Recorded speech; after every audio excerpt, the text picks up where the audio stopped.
దేవుడు చెప్పినటువంటి మార్గంలో మనం నడుచుకుంటే కీడు కూడా మేలుగా మారిపోద్ది, శత్రుత్వం కూడా స్నేహంగా మారిపోద్ది, పగ కూడా ప్రేమగా మారిపోద్ది అని అంటాడు. దేవుడు అంటారండి, ఇదిగో నీ శత్రువుల ఎదుట నీకు నేను భోజనమును సిద్ధపరుతును.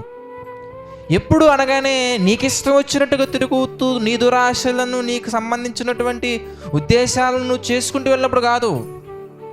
దేవుడికి ఒక ఉద్దేశం ఉంది, దేవుడు సిద్ధపరిచిన మార్గం ఒకటి ఉంది, దేవుడు ఏర్పాటు చేసినటువంటి త్రోవ ఒకటి ఉంది.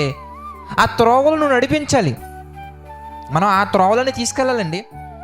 దేవుడు అనుభవంతో పెట్టినటువంటి మార్గం అది. ఏదో ఎల్కేజీ కుర్రోడు పెట్టింది కాదు. లోకాలను కలిగించినటువంటి, లోకాలను శాసించే దేవుడు, లోకాలను నాశనము చేయగల శక్తి గల దేవుడు,